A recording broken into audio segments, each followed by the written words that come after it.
Danganronpa is a visual novel game made by Spike Chunsoft for the PSP in 2010. It was then in the future ported to PS Vita, Steam, PS4, and at the time of recording is going to get a collection on the Switch. There are currently 4 games in the series, with the 5th coming along with Decadence on the Switch. Gameplay of this game is a visual novel split into 2 parts. It's half teenage life simulator similar to Persona called The Daily Life, and half murder investigation similar to Ace Attorney called Deadly Life. This game is a very unique concept. I like how the social links are formed like in Persona. Just like in Persona, you can't max all of these out in one playthrough, which encourages replay value and multiple playthroughs. I love the minigames they throw into the class trials. It adds a new spice to the Ace Attorney trusted formula. Okay, I'm gonna stop being vague and let's get on to the actual retrospective. The series was made by Kazutada Kodaka. He was studying in college to get a film degree. While he was in college to earn money, he started working at a store called the Chameleon Game Club. While he was there, his interest started to change from movies to video games. He expressed to his professor that he wanted to use his film degree for the video game industry. His professors got him in touch with the developers of Cloak Tower 3. He contributed to the game's cutscenes, with his first postgraduate role being the writing of Jake Hunter. He also wrote the 6 tie-in books, leading to him getting hired by Spike Chunsoft. Wanted to create his own original work, he made a pitch to Spike Chunsoft, which became Danganronpa Trigger Happy Havoc. Started as a game by a completely different name, Distrust. The main mechanic of Distrust that set it separate from Danganronpa was that throughout the game you'd make choices, and those choices would affect how other characters trusted you. Due to its more gruesome nature, Spike Chunsoft wasn't sure how they'd be able to market Distrust, so it got scrapped and the trust mechanic got moved over to Spike Chunsoft's other series, Zero Escape. What got reused for Danganronpa from Distrust was some updated character designs and the disco pop art style, which had become more defined thanks to those updated designs. This led to the game that came to be known as Danganronpa. First game came out on November 25th, 2010 on the PSP.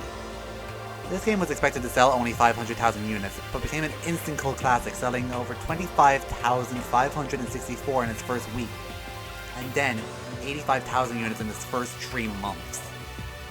It also got highly positive reviews, with the worst being 60s. All the rest was above 80%. Thanks to that reception, it got sequels. As well as sequels, it also got a localization and anime adaptation, but we'll get to those later. Let's talk about the gameplay and story.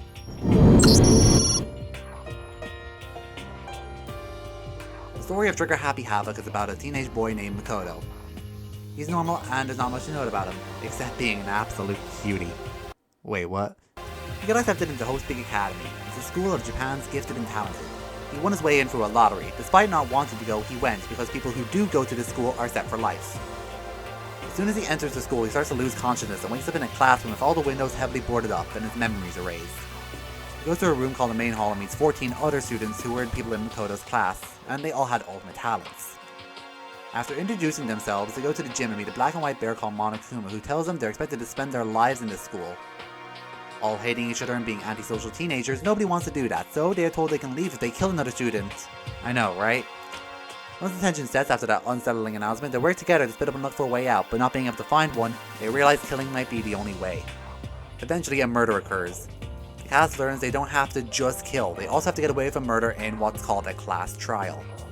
The remaining students go investigate the murder, and after repeating the process 5 times, the cast take on the mastermind. The mastermind is behind the whole story. I would go into more detail, but the twists are the most important part of Danganronpa, so I'm gonna leave them up to you in case you feel interested to play this game after watching my video. So I'm gonna leave the story there and go on to gameplay. Like I said earlier, this game is split into 2 parts, Daily Life and Deadly Life. Daily Life is in between murders, where you can bond with the characters that are still alive. Even if you know who's gonna die next, it's impossible to do everyone in one go. This encourages replay value in my opinion, as you want to get to know all the characters because they're all likable in their own way. It isn't even too hard to go back and bond with someone you missed because there's a chapter select. Although, fair warning, if you do decide to go back before you finish the game, you will be stuck playing from that chapter, so just be aware of that. To get a character to hang out with yucky, icky, smelly you gotta bribe them. You can get gifts for them through the Mono machine. Oh no, it's a gacha game. Alright, considering you guys know what a gacha game is, with, the rise of them on mobile platforms, I'm not going to go through what a gacha game is. You can find coins around the school, and you also get them as a reward depending on how well you do in the trials. You can put 1 in to get a random gift. You can put even more in to increase the chance of getting a gift you haven't gotten yet, and everyone reacts differently to each gift, so having as much as possible is the key. What people try to do to figure out everyone's favourite gift is trial and error, but no, look it up. You have a limited time to spend with these people, so you don't want to waste it. After a certain amount of free time passes, the story continues. As well as that, you wasted a gift that could have been used on someone else who actually likes it. When you finally make the person believe in the code is a complete catch, you're still not done. You need to answer a question correct. No, you don't. Just pick any answer. The game will make you pick the right one anyway, so just keep trying until you get it right. Now that's if you're hanging out with them to rank up. If you're not going to rank up, what you say does matter, as will help you get closer even faster. That's daily life in a nutshell. Now we're going to move on to deadly life. When someone dies, you go to a class trial. Before you start, you walk around the school completely lost and looking for that one piece of evidence and person that you need to talk to advance the story. I've been there before. When you do find it, just before the trial starts, you can review evidence, scroll through the menu, most likely to save your game, and most importantly, equip skills to make trials easier. These skills can be from having more HP, doing increased damage, a time increase, more concentration, and more, so read the description and pick what you need the most of. Beware though, you get SP from hanging out with people and not learning a skill. So, if your plan is to grind SP by using the chapter select, you will need to replay the trial a few times. Just letting you guys know. In the trial, you'll have to do one of 3 things. Non-stop debate, where everyone will have a debate about something related to the case, and you need to find a contradiction in their statements like Ace Attorney, but unlike Ace Attorney, you don't control what you're looking at when. The conversation plays out like a cutscene, and you're given a gun you need to shoot your piece of evidence at. You can use your concentration to make it go slow-mo as long as something's in the gauge, making shooting contradictions easier. It's like MP in Kingdom Hearts, once you use it all, it will slowly start to creep its way back. If you get the contradiction wrong, you'll lose HP. Lose it all and you get a game over. You can retry right from there, but you will get a lower grade and less points for daily life. You can also grab other people's contradiction statements and use them to find problems. As well as non-stop debates, you'll be asked to play a minigame called Highman's Gambit. It's a minigame where you mash the shoot button and the letters in order of the words you need to spell in the bottom right corner. This is pretty easy as you can slow down the letters with concentration, but you really don't even need to do that. The letters stay on screen more than long enough for you to break them reliably. As well as that, 9 times out of 10 you'll know the words you need, and I can only think of 1 instance per game I didn't know the word that was needed. If you pay like 30% attention, you can figure out the word you need pretty easily. Another gameplay mode is bullet time battle. This is where you need to press the buttons in time with the music to lock onto the targets, and then press the shoot button in time with the music to fire. This is by far the most challenging, as the music gets faster the more successful you are, and slower the less successful you are. So the better you are, the harder it gets. It gets challenging though, because the amount of things you have to lock onto at some points can get really overwhelming. This was the hardest part for me in my playthroughs. At the end of each case, you'll need to construct the case again in a manga that details the case in the order it was played out. There will be panels missing, and this is where you have to lay out the right panels in the right place where it happened in the murder. This is always my favorite part. It's fun to reconstruct the case, so you need to fully understand what happened as you advance in the game. In later cases, a lot of the panels could fit in more than one places. As well as that, the music that plays over this part is one of my favorite tracks of the OST, and I know people who would agree with me. It's most likely the song you're listening to right now. After the case, the students vote for who they think the killer is, and you're told if you're right or wrong. If you're right, Monokuma executes the killer, but if you are wrong, the killer leaves and everyone else is executed. If you lose all your HP, this is what's meant to happen then canonically, but you know, that wouldn't make a fun game, so... I really like this game. The kids are unique given the scenario of being locked in a high school, as well as the cast is very unique due to them all having an ultimate talent. It also adds to their character, not being their only character trait. Like Leon, the ultimate baseball star, wants to give up baseball and start a punk rock band. Or Chihiro, helping them through their self-esteem issues. They're more than their talent, which makes them so lovable. The OST is great. It isn't my favorite OST ever, but there are many tracks I love, like Climax Reasoning, the beautiful themes, the non-stop debate music, and so on. The art style of this game makes it so beautiful to look at, which makes me appreciate the character designs even more. If I have one complaint about the game, is that I say it's a tad bit easy when compared to the cases of the likes of Ace Attorney, but it's still enjoyable to experience nonetheless. With the amazing reception this game got, it's not surprising that an anime and localization were following closely after. As well as that, it also got a sequel, and since I want to do all the games in one video for these retrospectives, let's move on to Danganronpa 2.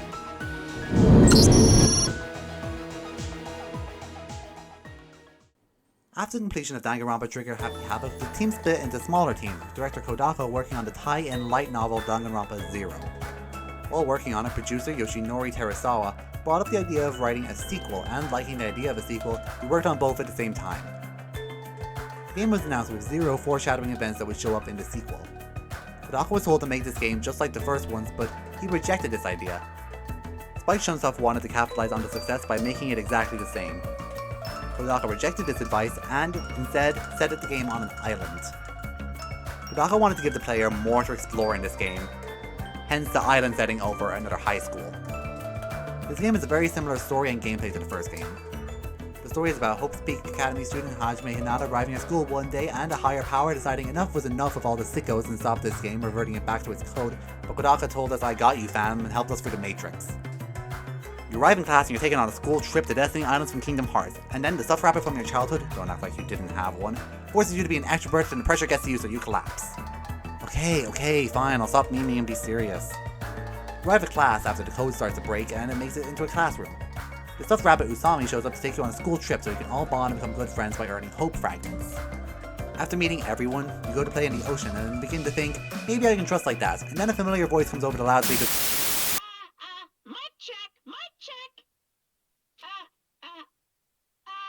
Can you hear me? No, I can't trust like that. And the killing game begins anew with Monokuma kicking Usami's ass, changing her name to Monami, taking control of the island, and from there the story plays out like the last, with different twists and characters, of course, to keep it interesting. The gameplay is both diverse and similar to the first game. Daily life is a lot of the same. You put coins inside the gacha machine, you pick your favorite character, bond with them, and depending on your ability, assign gifts to a person. And then, stuff may happen.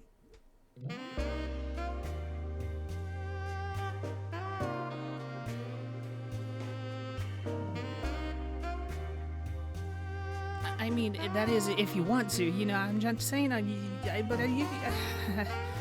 just don't understand why you would... Yes! Please! Mamacita! Whoa! But then Deadly Life is where things get shaken up, specifically the trial. So non-stop debate has a new mechanic added to them.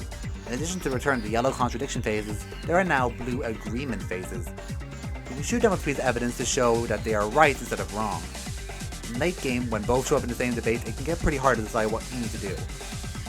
Other minigames got changed as well. Highman's Gambit got the biggest change. Now letters fly across the screen and you can only shoot one letter when two of the same letters merge. You can also store a letter and fire it at another. If two different letters touch, they explode, dealing damage to you. You can use concentration to slow it down, but when there are 10 letters on the screen at once, it gets really overwhelming. It's a lot harder than Danganronpa 1's and a lot more stressful. This isn't necessarily a bad thing because complete boneheads could do Danganronpa 1's Hangman Gambit. Next trial minigame is the logic dive, which will be familiar to any kids who try to play online games in school computers. Come on, 2000s kids, where are you? I know this looks familiar to you. Ride a skateboard and go left and right around a cylindrical platform to avoid obstacles and jump over holes, and then periodically answering questions based on the trial. I really enjoyed it because it's challenging to actually platform your way through and then you have to answer questions after doing it. The Panic Talk debate, which is the bullet time battle from last time, has some changes. In this one you lock onto a statement and then shoot like before, but now they're mapped to the same button. The added challenge, you also need to reload your bullets by hitting the reload button in time with the music. Once you're done, you need to spell out a phrase in the exact same way the developers want you to, which is a lot harder to guess than you think. On the meat bone. That wasn't it? On the meat bone? Okay, let's try again. On the bone meat. I don't know. What? On the meat bone. On the, wait, on the bone meat? Meat on the bone, that's probably it. Bone on the meat. The meat bone, no, fuck. On the bone meat? Meat on the bone. This is the end. Oh my god, finally. Please tell me I wasn't the only one that fucked up with that. I feel like that could have been interpreted a few different ways. Where would the weapon be? Sorry, Oh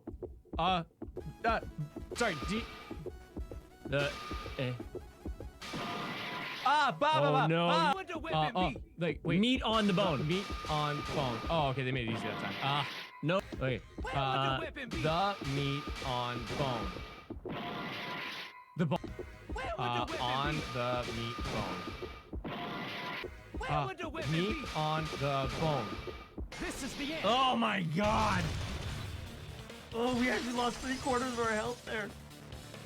Ah, Jesus. The iron skewer has been hidden. Oh, man. Piece of meat on the bone. Oh! What did I say? The bone on meat? Yeah, The meat on the bone? bone. The meat on bone? A new minigame they added is the Crosswords. You're given a limited number of slashes to cut down your enemy state lengths. Since you're only given a few cuts, you need to be very strategic with what you can cut in what direction. This also affects how much damage they deal. The closing argument's brought back and it's as cool as before, except this time you're only given a few panels at a time and they can appear in any possible order. All the expansions Danganronpa 2 brought to the series, it was right for a third game, but this is where things got a little complicated. Danganronpa Ultra Dispergos is a big departure from the series, going from a visual novel to a third-person shooter. This game was made to fill the gaps between Danganronpa 1 and Danganronpa 2, in the same way Chain of Memories was meant to fill the gaps between Kingdom Hearts 1 and Kingdom Hearts 2 for its series. Development started when Spike Chunsoft employees wanted to make a more action-oriented spin-off instead of another visual novel. Kodaka had actually considered making Danganronpa spin-offs before, and specifically wanted to make one about two girls running away from despair. He knew the easiest way to do that would be through an action game, not another visual novel. And while, yes, you do always move around in Danganronpa before, it's never in the same way that you move around in a third-person shooter. When the proposal was greenlit, Kodaka was given free reign to write the game's story. He was given free reign as he seemed to have already come up with ideas before the game even began. Compared to the last two games, equal time was given to writing the dialogue and character backstories for this game, as the market for the people who weren't good at action games. This is where the mechanic of switching between Danganronpa 1 character Toko Fukara and Spoiler redacted. to easily slash through enemies. The choice to include her was obvious because Spoiler redacted. it made sense to put in an action game, as well as the fact that she was low on popularity polls and needed character development. The game was shown off at Sony's Computer Entertainment Press Conference of 2013, along with a teaser of the third mainline game. There were rumors the Spare Girls would make a VR port, but the team decided to not do that, as if they wanted to make a VR game, they wanted to make something only they could make. This is where a VR version of Danganronpa 1's Case 4 started being made, but that never made it past the public demo phase. While the series is going through its experimental phases, Danganronpa Ultra Dispergos was being worked on. Character designs were being finalized, with ones they like being moved over to Danganronpa 3 for future use. The protagonist for this game is Komaru Naegi, the younger sister of Makoto Naegi, the protagonist of Danganronpa 1. She's taken captive and locked up in an apartment complex. Shortly before the events of Danganronpa 2, she escapes. Danganronpa 1's character Byakuya Togami shows up and equips her with a hacking gun so she can escape by herself, but this is Danganronpa, nothing ever goes to plan. The helicopter is taken over by Monokumas, and you meet up with Toko Fukawa from Danganronpa 1. She becomes your ally, and you two work together to save Toa City, the game setting, from the tragedy. The gameplay of this game is very different from the rest of the series if you haven't already realized. It kinda takes a Resident Evil approach, minus the backtracking and inventory management and zombies. Instead you get linearity, multiple types of bullets instead of new guns, and Monokumas instead of... Okay, no, these guys will still eat your brains. Okay, I'll stop memeing and give this game an honest review. This game's very divisive among the fan base, but I actually think it's a nice change of pace instead of a sudden U-turn, in my opinion. The mention of this game seems to set people off, apparently. The multiple types of bullets you can get definitely add a sense of upgradable weapons, considering you only have one megaphone. I mean gun. There's Break, which is your standard bullets. Move, which lets you move electrical objects like mechanical cars. Dance, which makes enemies dance. Detect, which acts like a blacklight, lets you see hidden messages. Knockback, which does low damage but has high knockback to create space between you and the enemy. Paralyzes some enemies, and if you shoot water with Paralyze, anyone that's on the water will die. Burn, which is low damage but you can rapid fire it. And Link, which lets you take over enemies temporarily. In the shops, you can also buy mods of these bullets. As well as that, you can also switch playing to Spoiler redacted. She has powerful melee combos, can't take damage, and you can also extend these in the shop as well as making her stronger. You can also unleash super attacks, which takes out a horde of enemies when your lust gauge is full. If you lose all your lives as Komaru, a white circle appears. Hit the white circle when it's overlapping with the yellow circle, you'll get a heart back. There'll also be tasked with puzzles in this game, which rank up the difficulty the further you get in the game. The son's birthday puzzle can die in a ditch! This game is a very nice change of pace, as I was new to the third-person shooter genre. so this is a very new, nice change of pace for me. The story was much darker in this game than Danganronpa 1 and Danganronpa 2. This game was very divisive among fans, with some fans not even considering it a good game because it was so different. I disagree, whether you like it or not, is that the functioning, polished game is what makes it good. Now of course, if you dislike a good game, it happens all the time, like me with Breath of the Wild. Please lower your pitchforks. My point is, despite the fan decisiveness, critics gave this game positive scores.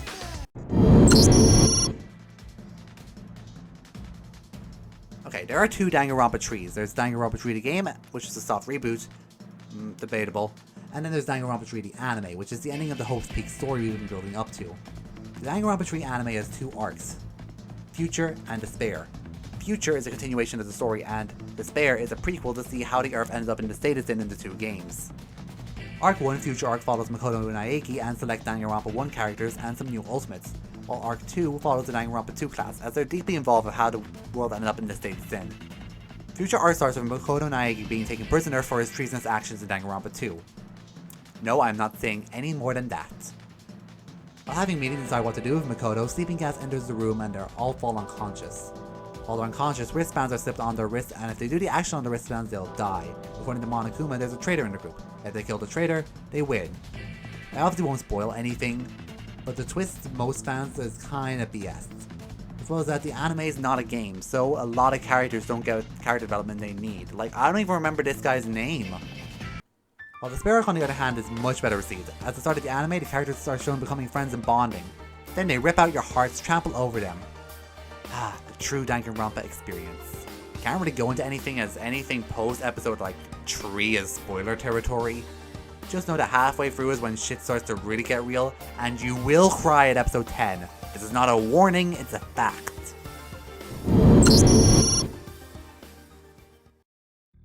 Danganronpa V3 is a light reboot of the series. This is because Danganronpa 3 the anime is the actual conclusion of Hope's Peak Academy, and as I said, this game was teased alongside Danganronpa Ultra the Spirit Girls. In 2015, it was reported to Polygon by Kodaka. He said it was still in development, but it was still in the early stages, so much so that the scenario hadn't even been written yet. And a few days later, on the 28th, President Spike Chunsoft said they are planning various new games mechanics, as this was the first one built for the PS4 as its base console. The team was trying hard to decide if this should be a sequel or a new game, which led to the two Danganronpa 2s that I explained. September 13th, the new protagonist was announced, and her name is Kaede Hamamatsu. After that, on September 20th, there's a Japan-only demo, and then an international demo at E3 2017. Apparently, and I wouldn't know, getting to play this game 3 months later, since, you know, I bought the game on PC, it wouldn't work on my PC because my PC was a lot weaker at the time, so I had to wait until Christmas and get a PS4 and then get the chance to play it. So I didn't get to join you guys straight away on the hype train. This game is a soft reboot of the Danganronpa series. Brand new killing game. Brand new. Wait, Monokuma reproduced? And a brand new cast. No connection to Hope's Peak. Never mind! Wake up as the new protagonist, Kaede Akamatsu, inside a locker and meet the boy who's asleep in the locker next to you, Shuichi Saihara. You both go to the gym and meet others like you. You're introduced to Monokuma's offspring, still weird to me. And then it seems like some fuck up happened and everyone's given hair and makeup and then a good old memory wipe and then the game restarts over again.